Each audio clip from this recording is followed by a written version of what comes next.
Olá, sejam todos muito bem-vindos. Eu sou o professor Guilherme Alves de Melo Franco, especialista em direitos material e processual do trabalho e previdenciário pela Universidade Estácio de Sá do Rio de Janeiro, formada em Direito pela Faculdade de Direito da Universidade Federal de Juiz de Fora, Minas Gerais. Estou a desenvolver no meu canal do YouTube, Guilherme Alves de Melo Franco Estudar Direito, um curso gratuito sobre os direitos material e processual do trabalho, que tem por objetivo o estudo da consolidação das leis do trabalho, artigo por artigo, e como livro base, os meus comentários à reforma trabalhista, Lei 13.467, de 13 de julho de 2017, lançados pela editora Juruá de Curitiba, no Paraná. Essa é a nossa aula de número 253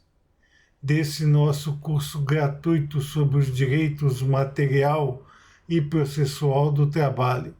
E nela estaremos a desenvolver nossos entendimentos a respeito dos artigos 752, 753, 754, 763, 764, 765, 766, 767 e 768 da Consolidação das Leis do Trabalho, que versam sobre a Secretaria da Procuradoria-Geral da Justiça do Trabalho e sobre o processo judiciário do trabalho. Nesse sentido, nos diz o artigo 752 da Consolidação das Leis do Trabalho que a Secretaria da Procuradoria-Geral funcionará sob a direção de um chefe designado pelo Procurador-Geral e terá o pessoal designado pelo Ministro do Trabalho, Indústria e Comércio. Aqui cabe aquele já usual parênteses que nós temos feito em quase todo o nosso desenrolar desse nosso curso gratuito sobre os direitos material e processual do trabalho, sobre a inércia da reforma trabalhista perpetrada pela Lei 13.467, de 13 de julho de 2017, em enxugar o texto seletista e adaptar e atualizar aqueles que não precisavam ser excluídos de seu corpus. Aqui não existe mais o ministro do Trabalho, Indústria e Comércio, sendo apenas ministro do Trabalho e Emprego. Nesse sentido, a Secretaria da Procuradoria-Geral da Justiça do Trabalho funcionará sob a direção de um chefe que será designado pelo Procurador-Geral. E o pessoal que atuará perante a Secretaria da Procuradoria-Geral deverá ser concursado nas formas evidenciadas pela Constituição da República Federativa do Brasil.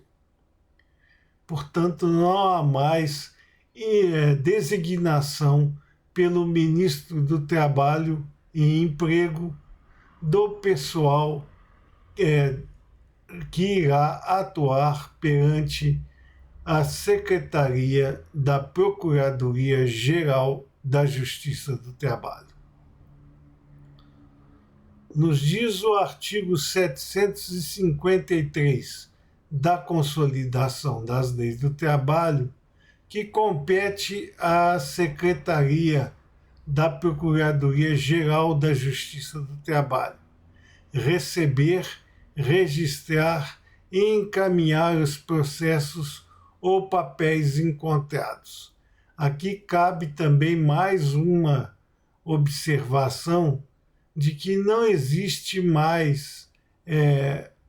papéis no desenvolvimento de toda a sistemática do processo judiciário do trabalho e mesmo das secretarias de órgãos afins, como é a Secretaria da Procuradoria-Geral do Trabalho, sendo todo o trabalho hoje desenvolvido através dos meios telemáticos. Compete ainda à Secretaria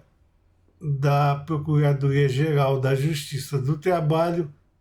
classificar e arquivar os pareceres e outros papéis. Novamente, a informação de que hoje tudo é feito através de sistemas telemáticos e, portanto, não há classificação e arquivo de pareceres e outros papéis, a não ser aqueles que visam a inclusão de tais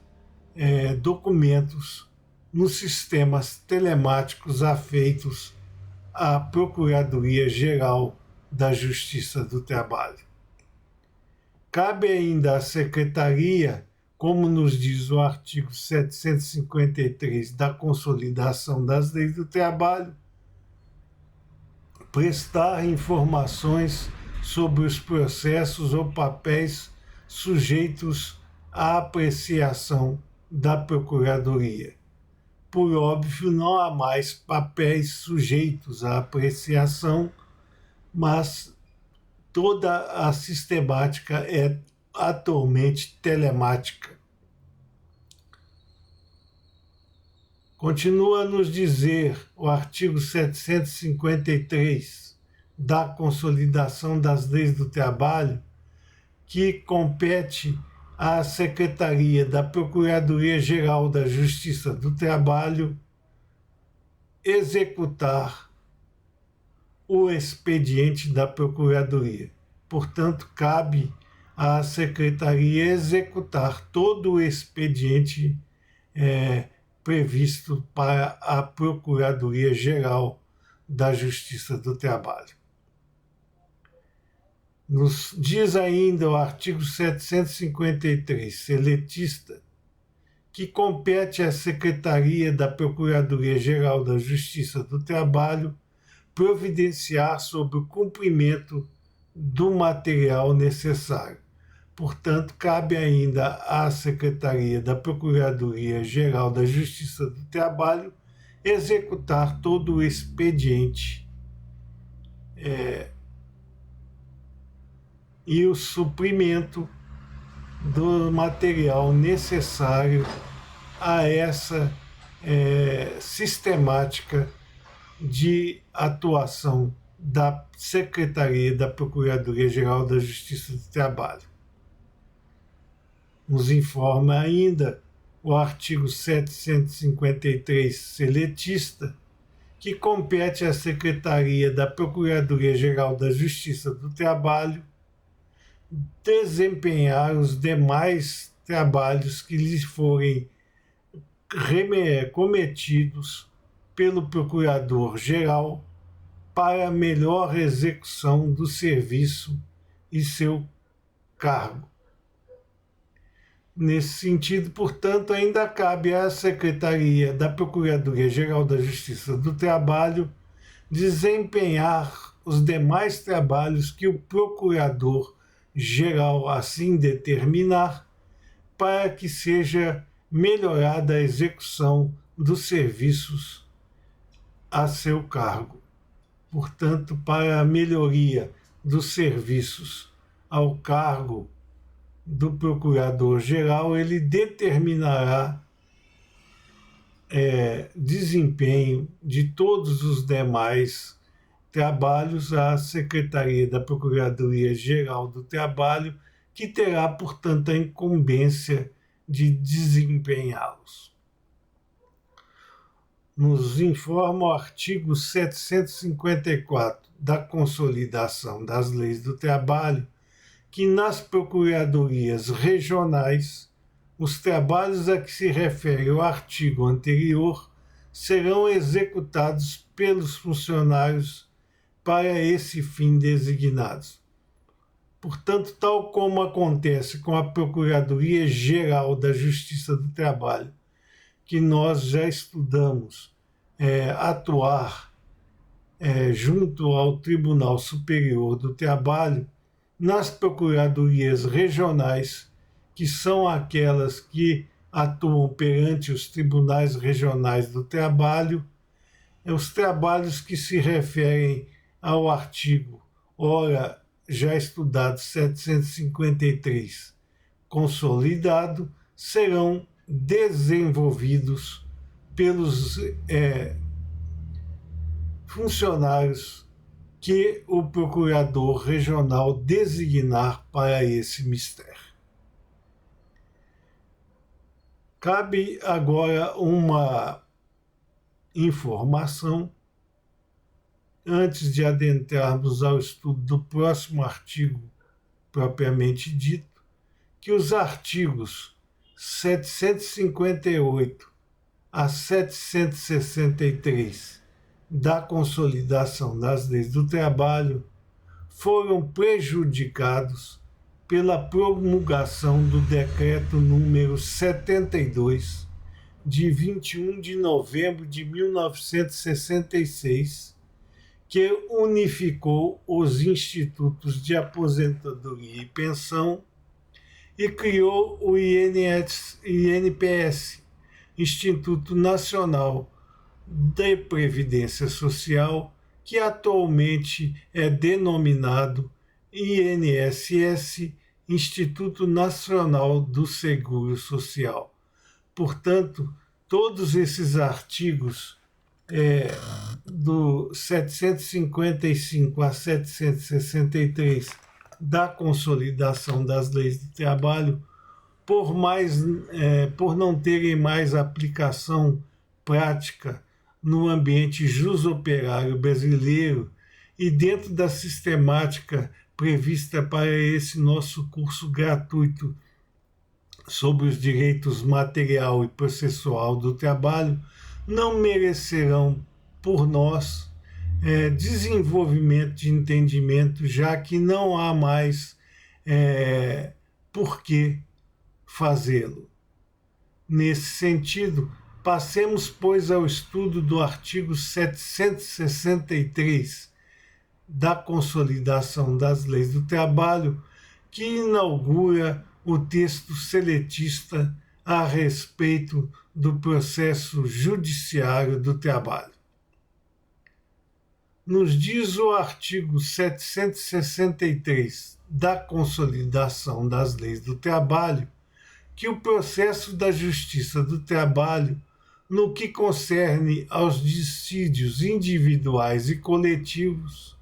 e a aplicação de penalidades, reger-se-á em todo o território nacional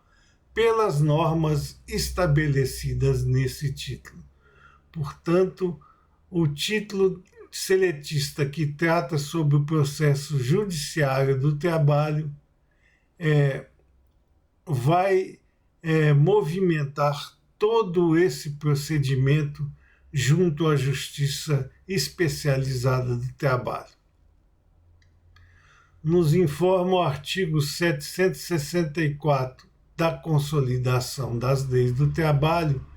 que os dissídios individuais ou coletivos submetidos à apreciação da Justiça do Trabalho serão sempre sujeitos à conciliação. Portanto, o princípio basilar do processo judiciário do trabalho é a conciliação. Nesse sentido, é que todo processo que ingressa na Justiça Especializada do Trabalho tem que ser oferecido à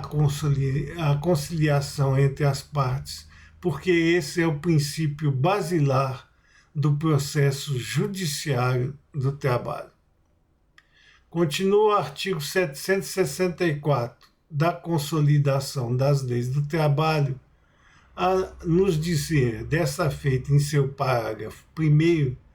que para os efeitos desse artigo, os juízes e tribunais do trabalho empregarão sempre os seus bons ofícios e persuasão no sentido de uma solução conciliatória para os conflitos. Está aqui, portanto, o cerne dessa conciliação que é imanente ao processo judiciário do trabalho e que há sempre, por parte dos juízes e tribunais, o emprego dos bons ofícios para que se alcance essa conciliação. Continua o artigo 764 da Consolidação das Leis do Trabalho a nos dizer, em seu parágrafo 2º, que não havendo acordo, o juízo conciliatório converter-se-á obrigatoriamente em arbitral, proferindo decisão na forma prescrita nesse título. Então, vencida a fase da tentativa exaustiva de conciliação, que deve ser sempre implementada pelos juízes e tribunais, para o juízo que era conciliatório converter-se-á obrigatoriamente em um juízo arbitral, proferindo decisões na forma prescrita nesse título. Como obrigatoriamente arbitral, entende-se a participação de todas as fases processuais que nós vamos estudar a partir desta nossa aula de número 253 desse nosso curso gratuito sobre os direitos material e processual do trabalho, até a decisão final que encerre todo o litígio perante a Justiça Especializada do Trabalho. Continua a nos dizer o artigo 764 da Consolidação das Leis do Trabalho, dessa feita em seu parágrafo 3º, que é lícito às partes celebrar acordo que ponha termo ao processo, ainda mesmo depois de encerrado o juízo conciliatório. Na verdade, esse parágrafo 3º do artigo 764 da Consolidação das Leis do Trabalho deve ser interpretado à luz de que a qualquer tempo e qualquer fase processual, mesmo após o juízo conciliatório e ingresso nas demais fases, pode haver entre as partes celebração de acordo para terminar os rumos processuais assumidos por aquela lide trabalhista. Portanto, é mais ampla a situação da celebração de acordo entre as partes litigantes do que propriamente que está estabelecido no artigo 764, parágrafo 3º, seletista, porque o acordo entre as partes pode ser entabulado a qualquer tempo e visando sempre um encerramento do litígio entre as partes. Nos diz o artigo 765 da Consolidação das Leis do Trabalho que os juízos e tribunais do trabalho terão ampla liberdade na direção do processo e velarão pelo andamento rápido das causas, podendo determinar qualquer diligência necessária ao esclarecimento delas. Portanto, a liberdade dos juízos e tribunais na condução dos processos sob sua guarda é ampla e poderá eles, para o desenvolvimento rápido das causas a eles determinadas, poder determinar qualquer diligência necessária ao esclarecimento rápido das causas. Por isso, os juízes e tribunais têm ampla liberdade na condução dos processos sob sua guarda. Nos diz o artigo 766 da Consolidação das Leis do Trabalho que nos dissídios sobre estipulação de salários serão estabelecidas condições que, assegurando justos salários aos trabalhadores, permitam também justa retribuição às empresas interessadas. Entendemos o artigo 766 consolidado, que respeita aos dissídios coletivos, onde vai se estabelecer montante financeiro a respeito dos salários e condições que vão assegurá-lo aos trabalhadores, permitindo também a justa retribuição das empresas interessadas pela prestação financeira dos contratos individuais do trabalho. Portanto, o artigo 766 da Consolidação das Leis do Trabalho diz respeito aos dissídios coletivos, onde poderão ser estabelecidas condições assegurando justos salários e modernos meios de execução para as prestações pessoais de serviços que serão implementadas pelos empregados às empresas que participem deste procedimento de dissídio coletivo e que visa a implementação ou de uma sentença normativa ou de uma convenção coletiva do trabalho. Nos diz o artigo 767 da Consolidação das Leis do Trabalho que a compensação ou retenção só poderá ser arguída como matéria de defesa. O que nos informa é que o juízo não pode, de ofício, determinar compensação ou retenção de valores, se não for esta pretendida e arguída como matéria de defesa. Portanto, não havendo nenhuma matéria de defesa pertinente à compensação ou retenção de valores, o juízo não poderá, de ofício, as determinar. Sendo certo que a compensação ou retenção de valores respeita apenas e tão somente as matérias de origem trabalhista, não podendo haver compensação ou retenção de matérias não afeitas à execução do processo judiciário do trabalho e tampouco do contrato individual do trabalho ou mesmo contrato coletivo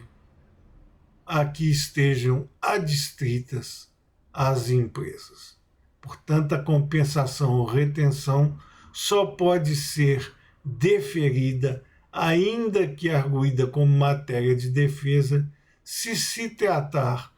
de objeto pertinente aos acordos e contratos coletivos e individuais do trabalho, não havendo possibilidade de compensação ou retenção de valores que não se enquadram nessa sistemática. Nos informa o artigo 766 da Consolidação das Leis do Trabalho que nos dissídios sobre estipulação de salários serão estabelecidas condições que, assegurando justos salários aos trabalhadores, permitam também a justa retribuição às empresas interessadas, como já estudamos nessa nossa aula de número 253, desse nosso curso gratuito sobre os direitos material e processual do trabalho. Nos diz o artigo 768 da Consolidação das Leis do Trabalho que terá preferência em todas as fases processuais o dissídio cuja decisão tiver de ser exarada perante o juízo da falência. Que cabe uma informação que o juízo de falência ele não tem a condição de sobrestar ou impedir o ingresso perante a Justiça Especializada do Trabalho de execuções trabalhistas referentes aos direitos dos trabalhadores reconhecidos em processo judiciário do trabalho e, portanto, todas as decisões extensivas ao juízo falimentar poderão ser executadas perante a Justiça Especializada do Trabalho, não havendo mais a obrigação de serem executadas as decisões da Justiça do Trabalho perante o juízo falimentar. Estas eram as considerações que gostaríamos de fazer a vocês nessa nossa aula de número 253 desse nosso curso gratuito sobre os direitos material e processual do trabalho. E aproveitamos a oportunidade para agradecer a todos vocês a presença nessas nossas aulas e concitar àqueles que ainda não fizeram, ainda uma vez mais, que se inscrevam no nosso canal e deixem seus likes nas nossas aulas, porque é através destas duas atividades simples que vocês poderão nos auxiliar no sentido de manter íntegro esse nosso curso gratuito sobre os direitos material e processual do trabalho, além de podermos desenvolver o conhecimento aqui arregimentado e distribuí-lo a todos os interessados. Muito obrigado a todos.